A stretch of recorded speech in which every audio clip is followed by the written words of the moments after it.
Nós vamos falar sobre esse mercado com quem entende muito bem do petróleo, do preço dos combustíveis fora e aqui dentro do Brasil, conversando com o presidente do Instituto Brasileiro de Petróleo, Gás e Biocombustíveis, Roberto Ardengue. Muito bem-vindo, boa tarde. Olá, boa tarde a todos. Qual deve ser o nível de preocupação nosso como consumidor de gasolina, diesel dentro do Brasil em relação à possibilidade de alta de preços? Eu acho que a situação no Oriente Médio é realmente bastante séria. Nós estamos vendo, inclusive, um acirramento do conflito começou no sábado, mas domingo, e as notícias hoje, infelizmente, são notícias também graves, né, de disseminação desse conflito para outros países ali da região.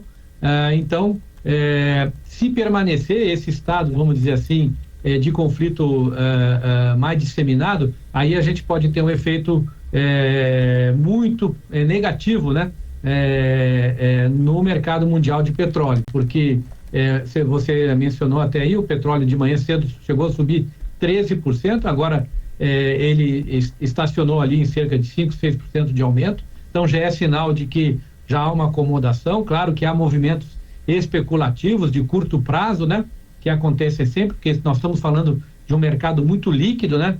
Eu sempre digo isso, o mundo produz 100 milhões de barris de petróleo por dia, mas comercializa todos os dias 1 bilhão de barris, 10 vezes mais do que a produção. Isso são contratos mudando de mão, né? Isso são fenômenos, claro, tem um lado de especulação. Quem tem um contrato de petróleo está dizendo, compra de mim com preço maior, porque amanhã o preço vai subir muito. Então, isso é da natureza do mercado de muitas commodities, inclusive do petróleo.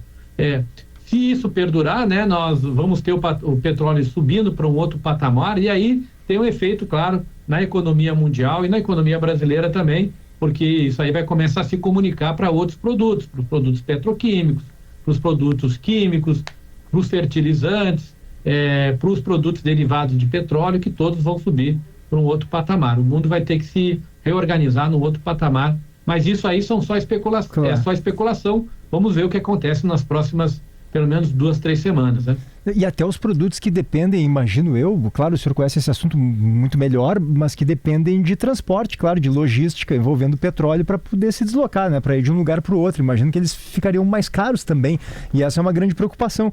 Roberto, isso teria, para chegarmos a esse patamar, né, o aumento do petróleo, se é algo sensível que a gente percebesse de maneira muito clara aqui no Brasil, por exemplo, teria que ocorrer o quê? Eu sei que é um pouco difícil cravar isso, mas teria que ter uma extensão um pouco maior, uma guerra que durasse mais tempo. Pela tua experiência, o que tu acha que poderia ocorrer ou teria que ocorrer para que a gente tivesse esse impacto muito evidente? Nós não chegamos ainda nesse momento, isso vai demorar bastante, porque, como eu disse, para isso o petróleo teria que subir de uma maneira assim consistente e permanente para um outro patamar. Nós estamos hoje com o petróleo na faixa de $70, ele já subiu 5% hoje, né? Vamos ver como é que começa a subir ou não nos próximos dias, né? E aí começa, claro, a encarecer o produto para as refinarias, e aí, portanto, a refinaria que produz cerca de 220 especialidades, né, derivadas do petróleo, né? O diesel e a gasolina são apenas um dos produtos que são produzidos numa refinaria, que faz GLP, gás de cozinha, faz o gás liquefeito de petróleo, faz a gasolina de aviação, faz o querosene de aviação, a nafta petroquímica e por aí vai, né? Então, isso ainda não aconteceu, está longe de acontecer. Há muitos contratos também que tem que ser cumpridos, então existe uma certa rigidez nos preços, né? Você não muda de uma hora para outra o contrato. Então, nós vamos ter que observar realmente nas próximas semanas se essa condição de conflito no Oriente Médio e se essa dificuldade, né, de abastecimento, porque nós estamos falando de uma questão ligada ao abastecimento mundial de petróleo, né? O Oriente Médio não só é um grande produtor de petróleo, mas a maioria da produção do Oriente Médio é exportada, né? Ela é exportada basicamente para a Ásia, né? O Brasil compra uma pequena quantidade de petróleo dos países árabes, mas os grandes compradores do petróleo e do gás natural, que muita gente esquece, porque o gás natural liquefeito também é um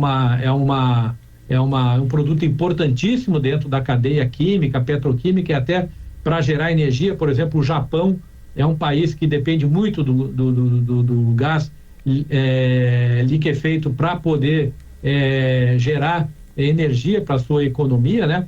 E o Estreito de Hormuz, né, é um lugar crítico. O Estreito de Hormuz chega no momento que ele, como o próprio nome diz, ele é muito estreito, tem cerca de 18, 20 quilômetros de largura, né? Isso faz com que qualquer movimento ali militar no Estreito de Hormuz, uma possível colocação de minas, uma possível colocação de bases de mísseis, por exemplo, né? Cause grande preocupação à navegação internacional, e aí nenhum petroleiro vai passar ali numa condição de insegurança, né? O Estreito de Hormuz, que é a ligação entre o Golfo Pérsico, o Golfo de Omã e o Mar Arábico. E ali passa a produção de uma série de países. Essa é a maior preocupação, até maior do que, por exemplo, a suspensão temporária de produção, seja no Irã ou nos outros países afetados no momento no entorno. Exato. Hoje, muitos petroleiros estão lá em cima no Golfo Pérsico, aguardando uma situação melhor para descer o estreito e chegar até o Golfo de Omã e, portanto, chegar no Oceano Índico, né? Então, essa situação é a situação dos últimos 2 dias, né? Se isso vai perdurar, é uma questão de saber de que maneira se poderá assegurar a navegação ali naquela região. É claro que existe uma outra alternativa, você levar o petróleo para o Mar Vermelho, né, através de oleodutos, e dali do Mar Vermelho colocar o petróleo nos navios. No Mar Vermelho é onde tem o estreito, onde tem o canal de Suez, e é onde também tem uma saída para o Oceano Índico, né? Mas essa alternativa logística, ela é mais cara, ela não é tão robusta como é o Estreito de Hormuz, não há tantos oleodutos disponíveis, né? E ela também é insegura, né? Porque o oleoduto também ele está ali, né?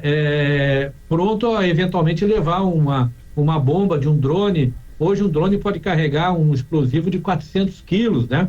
Então o oleoduto também pode ser submetido, né, a um ataque e causar também alguma disrupção no fornecimento. Então todas as opções também elas são complicadas. Eu acho que o mercado vai se reorganizar, né, de uma certa maneira. Se não houver condição de abastecer dos países árabes, outros países vão se colocar também como produtores, e o Brasil, inclusive, eu tenho dito isso, né? Nós temos aí no Rio Grande do Sul a possibilidade da produção de petróleo na bacia de Pelotas, né? Temos a possibilidade de produzir petróleo na margem equatorial brasileira, lá na região do Amapá. Eu acho que isso aí, todo esse conflito, sabe, ressalta um pouco a importância da segurança energética. Países que têm reserva de petróleo têm, eu acho que quase a obrigação de desenvolver essas reservas e garantir a segurança energética e, eventualmente, também uma oferta exportadora para o mercado internacional. A Petrobras é uma grande produtora, assim como ela acaba vendendo a sua produção em parte para outros países e compra de outros países. Por quê? Qual é a dependência hoje da Petrobras de petróleo que vem de fora? É pequena. O nosso parque de refino, graças a Deus a gente tem um petróleo, especialmente o petróleo do pré-sal, que é um petróleo de excelente qualidade.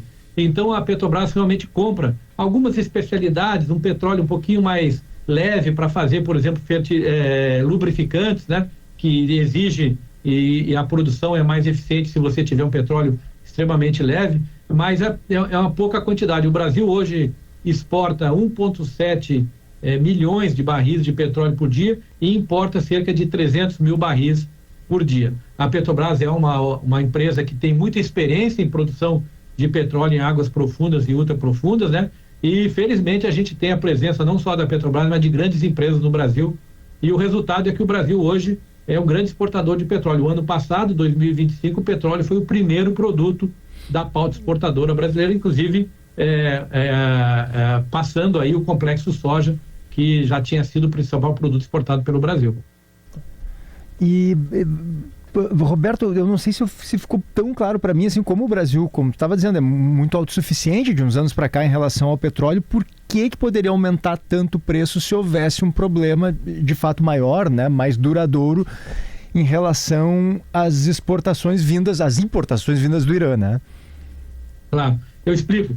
Porque todos os países do mundo onde o mercado é livre, onde você tem a compra e a venda de produtos, praticam o que a gente chama da paridade internacional, né? Não é porque você produz petróleo internamente que você não deixa de acompanhar mais cedo ou mais tarde a paridade internacional. Entendi. Isso acontece com a soja, acontece com a carne, acontece com todas as commodities, no minério de ferro, e também acontece com o petróleo. Não é do dia para a noite, né? Mas em mais longo prazo, se o petróleo mudar de patamar, a gente pode imaginar um encarecimento, né, dos derivados de petróleo em todos os países do mundo, inclusive o Brasil, porque o Brasil vai passar a comprar produto diesel e gasolina. Nós somos importadores, né, de diesel, de gasolina, do GLP, que é o gás de cozinha, e esses produtos, em uma certa parte, eles vêm também do mercado externo. Hoje a política da Petrobras é de tentar absorver por um tempo as variações internacionais para entender se é uma tendência ou se é algo muito pontual. Então pode ser tanto para baixar quanto para subir. A Petrobras é um pouco mais lenta nessas mudanças do que na política até o governo anterior. Hoje o preço do nosso combustível aqui para as refinarias em relação ao mercado internacional tem uma margem ainda de gordura para a Petrobras para segurar ou já está defasado? Qual a situação? Não, a Petrobras, como você mencionou, ela não assume movimentos de curto prazo, né? Ela só assume quando há mudanças de paradigma. Então hoje a gente trabalha de uma maneira alinhada com o mercado internacional, então não vai ser uma mudança de uma semana no preço do petróleo que vai fazer a Petrobras mudar a sua política de preço. Se isso permanecer de muito longo prazo, aí a gente pode ter uma mudança nessa situação, mas a curto prazo o consumidor brasileiro não precisa se preocupar. O Irã, qual o percentual da produção internacional que é do território iraniano? O Irã produz cerca de 2,5 milhões de barris, né? E exporta, aliás, cerca de 1,8 milhões de barris. Exporta quase a quantidade, um pouquinho menos do que o Brasil exporta. O Irã também tem grandes plantas de refino, né, petroquímicas, e ele também é um importante produtor ali no Oriente Médio de especialidades químicas e petroquímicas, né? Essa é a posição do Irã, que hoje está a produção e o abastecimento do Irã deve estar parado, quer dizer, as refinarias, porque com essa situação de ataques de drones, de mísseis, de aviões, né? Nenhuma refinaria pode estar operando nessas condições. Então, eu imagino que hoje a produção do Irã, desde sábado, tenha praticamente parado, inclusive nos campos de petróleo. O ranking internacional de produção hoje é o que? Arábia Saudita, Venezuela, Estados Unidos? Quem mais produz petróleo no mundo é os Estados Unidos. Os Estados Unidos produzem cerca de 17 milhões de barris, só que os Estados Unidos consomem 21 milhões. Então, os Estados Unidos é o maior produtor, mas também é o maior consumidor. Então, os Estados Unidos importa cerca de 5 a 6 milhões de barris por dia. Uma parte dessa importação vem do Canadá, né, através de oleodutos, né, mas uma parte também vem do Oriente Médio. Depois dos Estados Unidos, o segundo maior produtor é a Rússia, também grande produtor, mas também grande consumidor. E em terceiro lugar tem a Arábia Saudita, que está entre 10 a 12 milhões de barris. A diferença da Arábia Saudita é que a maior parte da produção saudita é exportada. Então, é isso que faz o diferencial e a importância do Estreito de Hormuz e do Oriente Médio. Aliás, a mesma coisa acontece nos Emirados, no Catar, que são grandes produtores, mas também são grandes exportadores. Eles consomem pouco internamente e aí que vem a importância. Por exemplo, o Estreito de Hormuz passa todos os dias 25% do petróleo exportado do mundo. Não é o petróleo produzido no mundo, mas é o petróleo que vai para o mercado internacional. E isso aí que dá grande insegurança, especialmente aos países asiáticos, né? Índia, China, Japão e toda aquela região do Sudeste Asiático é muito dependente do petróleo exportado pelo Oriente Médio e vão ter que buscar outras fontes se essa situação perdurar. Muito boa a explicação, muito didático. Presidente do Instituto Brasileiro de Petróleo, Gás e Biocombustíveis, Roberto Ardengui, obrigado, volte sempre.